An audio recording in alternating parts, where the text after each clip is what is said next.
Hey, what's going on, guys? Today we're taking a look at a P-Bandai HG kit here. This is the Gundam GP00 Engage 0. Quite a unique design, and I think it should make for a pretty cool little kit. Let's go ahead and check it out. All right, and of course, with this being a premium Bandai kit, we've just got the monochrome box art here, but there you can see the Gundam, and there it is with its backpack and weaponry there flying through space. The backpack, especially cool on this Gundam, I have to say. Probably the part of the Gundam that I'm looking the most forward to. And typically, there's not a whole lot of stuff on the outside of a P-Bandai box, but we do have a little bit here about UC Engage, which is all there in Japanese, unfortunately. But since there's otherwise nothing much else to see here on the box, we can go ahead and pop this open. And as you can see, it's a decently thick box here, standard kind of HG size. We'll take a look at the runners and the stickers, everything here in just a second. Let's just go ahead and take a look here at the manual, which unfortunately is just a full black and white manual, so that means no color, no photos or anything. So here we have our parts list, and then our color guide, probably going to be here at the very end. The color guide is there, just not actually in color. And then the rest of this is just going to be all of the construction of the kit. It looks like it does come with a stand as well, which is always very nice addition to these kits. And it looks like we do also have some foil stickers here for this one, just for a lot of cameras, mostly for the little V, which I think is maybe on the crotch for this one, and more cameras, and then some like little red accents. So not too bad in the way of foil stickers here for this. Then for our runners here, we've got PC002 for our polycaps there in dark gray, and SB13 for our standard clear pink beam saber effect parts, and a BA0 for our clear base that's included with this. Runner A here is in 4 colors. We have one piece in black, a couple pieces there in yellow, some red, and then blue for kind of your standard Gundam coloring there, plus the black. And then runners B1 and B2 overlap for that section there at the top, but this is going to be all of our white parts here for the kit. And runners C1 and C2 also have this overlapping section there. This is going to be a very dark gray here for the weapons parts and joint parts, frame parts, hand parts, and stuff like that you can see on there. Lastly, then runners D1 and D2 here are going to be 2 more different shades of blue. You have kind of like a darker, slightly navy blue, and then kind of like a darker teal blue here for those big backpack parts. And that's it. Okay, and here's the kit all built up, and it is one funky design, I have to tell you guys, but I'm here for it. I love it. I love the fact that it's so different and so unique. That makes it a lot of fun, even though the kit itself, I mean, the build is not necessarily all that unique of a build, the construction process of it and everything. The weapons are fairly straightforward. I mean, you have a beam sabers, shield, beam rifle, and that's all pretty standard. You do have the addition of that awesome backpack, which we will get to, which is very cool, alternate backpack for it. But I mean, definitely what's going to stand out with this build is just the very unique design of it, and it's very refreshing, really cool to see. Quite small as well. It's a really small size Gundam, as I'll show you guys here in a little bit with a size comparison, and we'll get through all its accessories and everything first off. But this is another example of a release where it's a shame that it's a P-Bandai kit, just because if it was a standard release, more people would have the opportunity to enjoy such a unique kit as this. But that's the way it goes. So let's go ahead and check out the accessories. So like I said, pretty straightforward for this, but the beam sabers are kind of interesting in the fact that they're, number one, quite long, the handles of them, and also just the way that they're attached. So you can rotate these side to side, and they're just plugged into like not the backpack itself actually, but if you take a look there, you can see this gray piece that those plug into is just like plugged into the back kind of top of this torso section right there. So it's kind of interesting. But otherwise, the beam sabers are just very normal, just plug into the hand, just with that on there like so, easy peasy. And on the note of hands, we have these holding hands, which have a very large hole in them just because of the size of the kit. Like I said, it's kind of small, so in order to fit like a kind of standard size handle in there, those hands had to have a kind of large looking hole in them. But we do have the addition of some open expressive hands like this for both the left and the right side, so those are really nice. And then we've also got a trigger finger hand for the right side exclusively. Now this is going to be for your beam rifle, and when not in use, there's nowhere to plug this beam rifle onto the kit, unfortunately. We've got a sticker there for the camera lens for that. This is not a movable secondary handle or anything, so nothing moves on this. It's basically just 3 parts, 2 halves for the main body, and then 1 piece there for like the barrel. So you will have some seam line on this that you will have to get rid of, but otherwise, and it's a very interesting design and just very simple, yeah. And then similarly, the shield as well. So we have some nice color separation here on the front with that blue piece set inside the white piece, but on the back, you're probably going to want to paint the back side of that. We have this connection piece, which will allow you to connect the shield onto either the back side of the arm or the side of the arm. And this is just going to plug into right here, just clips on there like that. It feels pretty solid, so that's pretty good, and that's going to be the extent of its standard accessories. We do also have this connection piece here, which is an adapter for plugging this onto an action base. I'm not exactly sure why, because it's got your standard hole right there, but I think it's because of the back skirt's kind of long, and just to make sure that your action base can actually reach to there, it's just sort of like an extension piece. So you'll just plug that into there, and then you can plug your action base up into that adapter part. But then we've got definitely my favorite accessory here, which is the alternate backpack for this. So it's really cool and unique, these gigantic thrusters here on that. So you will have to just swap this backpack. This just comes off, and this is why it's cool that the beam sabers aren't a part of the backpack. So then even if you swap the backpack, it's still got the beam sabers on there.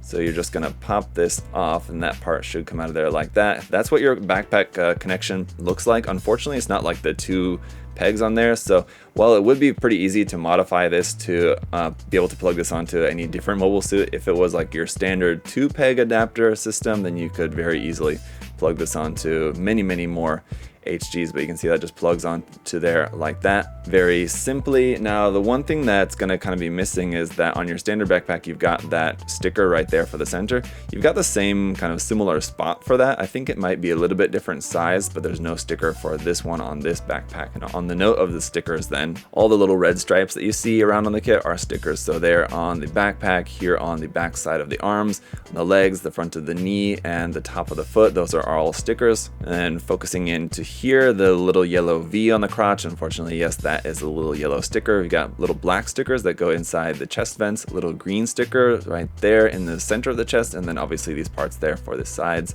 of the chest. We've got a sticker for the eyes, the head camera there up top, and then going around to the back side, a sticker for the camera on the back of the head as well. So we do have a number of stickers here and there. There's certainly areas that probably could have been included as additional stickers, like little black stickers to go on these details here in the shoulders, or like just there on the back of the head.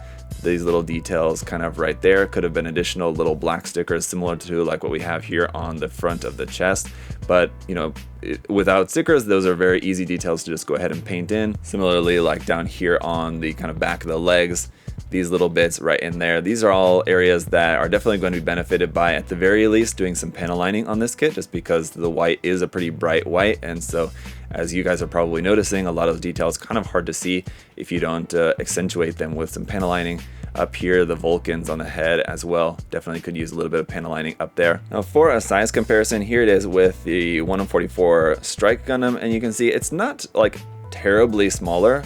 It's pretty similar in size, but it's just a bit smaller. So it's not like going to be super small necessarily like your crossbone type of Gundam or like the F91 for example, but it's going to be just slightly smaller than your standard kind of HD 1/44 scale Gundam. As for the articulation, it's also going to be pretty standard here for this kit. So you've got some head movement up to there, it's pretty good, down all the way to there. Here in the torso section, you've got a little bit of movement, although it's kind of tight. Here you can see at the top of the torso will move forward a little bit there like that. Rotation here at the midsection. The shoulder joint will swing forward a bit like that, but it's a bit different kind of than your standard one. If I pop this out of here, you'll see how this is kind of similar to like a lot of SD kits have this, where this part will sometimes just completely pop out of the torso while you're trying to articulate the shoulder. So just be careful with that. It's kind of easy to just kind of pop this back into there, but just it's something to look out for. The shoulder will move up, and this part here on the side of the shoulder can also move up. But that'll still only really allow you to bring the arm up to about 90 degrees. So not very far in the way of upward movement there for the arm. You've got rotation at the top of the arm, a nice joint here at the elbow, which is going to give you that much more than 90 degrees, but that not too much more. So it's pretty decent articulation there at the elbow. The wrist is just on a ball joint. Our front skirts are connected to each other. You can clip those apart if you wanted those to move individually, if you want just little front skirts there. The side skirts, which are also our back skirts, which kind of wrap around, there's a little tab here at the back for those to pop into place. So once those are plugged into there, that kind of keeps them lined up here on the back and the sides so that they're kind of symmetrical like that, but those are just on ball joints, so you can kind of move these side skirts around a little bit And it's cool that we have some of that like inner gray detail poking out through the white here and here, and you also have some of that here on like on the legs, for example. So those are nice details. Speaking of the legs, I want to pop off the side skirt here for a second. You can see the hip joint is like you're able to rotate that, so further up, or you can rotate the entire hip further down to get further articulation up to the front.